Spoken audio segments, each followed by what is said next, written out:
Alrighty then, this is a good place to stop and record what I'm doing so far. This is the engine that came out of the Rambler, and this is the one that I've been building that's going back in it. You'll notice I pulled off most of the pretty stuff. That's mostly because it's such a tight fit to get in there. I don't even know if I could put it in there without pulling everything off of it. So I'm about to hook this hoist to it, lift it up, and take these motor mounts off because they don't appear to be situated exactly like the motor mounts on that car, although I'll double check that. But they seem to be a different kind of motor mount. I'm going to pull them off. I'm going to leave the starter on. Jeff said he thought I needed to take the starter off to get it out of the other car. I don't know if I did or not. I kind of had a feeling I might not have to. But I can see where he's coming from because the starter sits right there. The motor mount is right there, so I can see where, you know, it might have been really close there. But I don't remember pulling them off when I swapped the engine before, although I might have. But I'm just going to risk it, and if I have to, I can raise it back up and pretty easily pull that starter off there. So, yeah, let's lift this baby up, and then we'll take it from there. I'm trying to figure out how I got under this to get the engine off of it before, because these legs won't fit under it right here. And as I'm thinking about it, I seem to remember I may have set a floor jack and jacked up one end of that and slid that under. So I've got a floor jack here. I'll just sit you back over here and let you watch this part. And we'll see.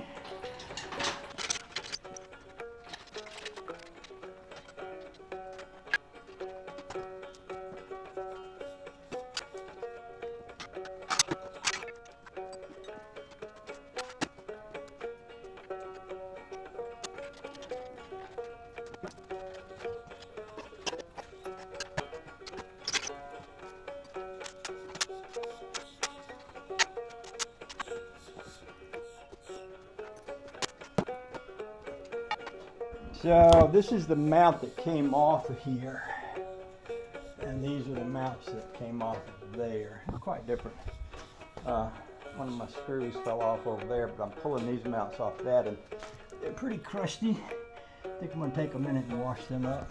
Pull these off this one. Maybe I'll find a bolt that went up under the engine there somewhere.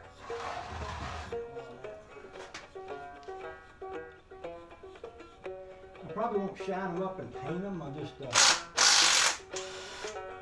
clean them because nobody can see them down under the motor. I don't like putting all that grease back under there.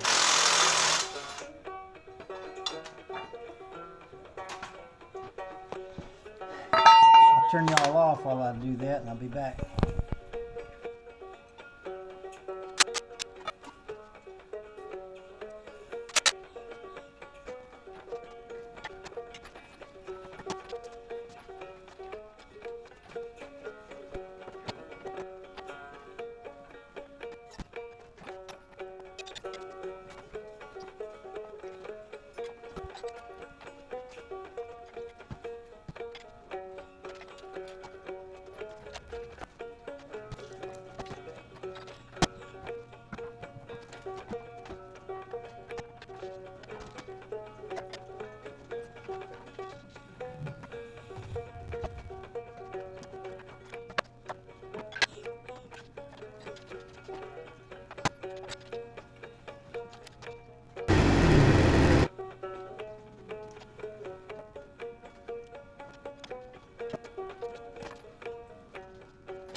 I don't know if you're still watching over there or not, but sometimes they just fall into place after you dance around with it for a long time. That's what just happened.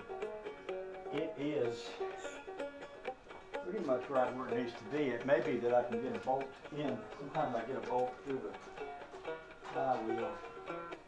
I mean the back of the bolt through that. Yeah. We'll try that, see if I can get a bolt between the bell housing, what I call the bell housing, automatic transmission. Let's just say a bolt through the, what's the word I'm looking for? A bolt from the transmission into the engine. Sometimes you can do that and you can joggle it around a little bit. And I got a couple of bolts that'll go here. That's exactly what I'm going to do, is try to see if I can get them to go in there. Alright, since y'all are magnetic, I might can trick you on the firewall and have you see what I'm doing, because sometimes it's just the way you have to do it. Put you right there. Don't pay no attention to that flashlight flashing. If I reach up under here with my finger, I can touch the end of that and take this longish box in 9/16 wrench, see, and I can work it over to this side as far as I can get it, slip it in there, and then push the head of the screw while I turn that as far as I can turn that, and then do that again. Now that's a slow process right there, but it works. Now I've got some of them box end ratchet wrenches, you know, that have a ratchet built into them, but generally I find they're too fat to fit in a tight place like this right here.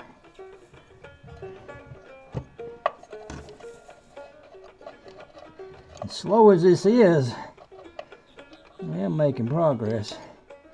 And the nice thing about a job like this is once you're done, you're done. I shouldn't have to do this again before I croak over, because I've been putting a good enough motor in here to last me the rest of my life. As long as I don't over abuse it and blow it up or something.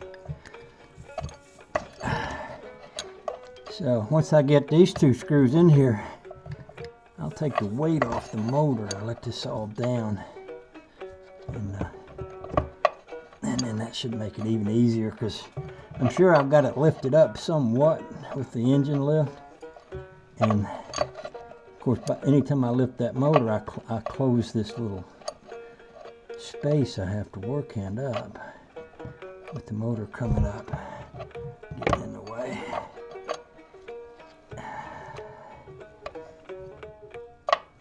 I suppose I could try. I suppose I could try one of those little ratchet wrench box end things I got. Knocked y'all over.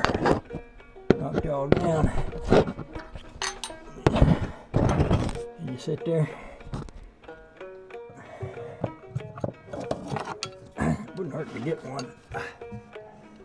See, this is what I was talking about, but sometimes these just take up so much space on the far end.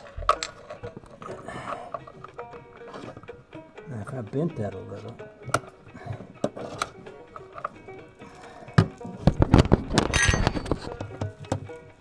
Sometimes I bent some wrenches. I got one bent here, but I don't think it's bent the right way for this kind of thing.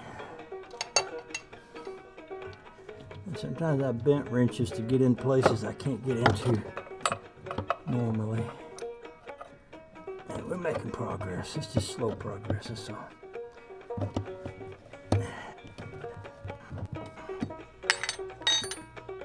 Try this one here. If that works any better. That works pretty good. That's my old trusty Craftsman that I've had my whole life. Probably came in the toolbox that Mom and Dad gave me when I was 5 years old, something like that. It's a good one though.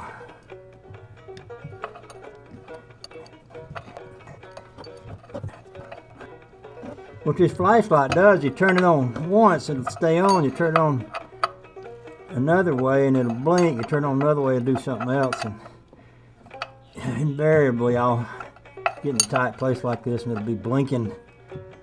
Sometimes it's easier to ignore it than it is to try to get it out of there. And see, I'm able to tighten that one up. Now what I'm going to do after I get this here is let that motor the rest of the way down. It should fall right over the motor mounts when I do that. Let's try it.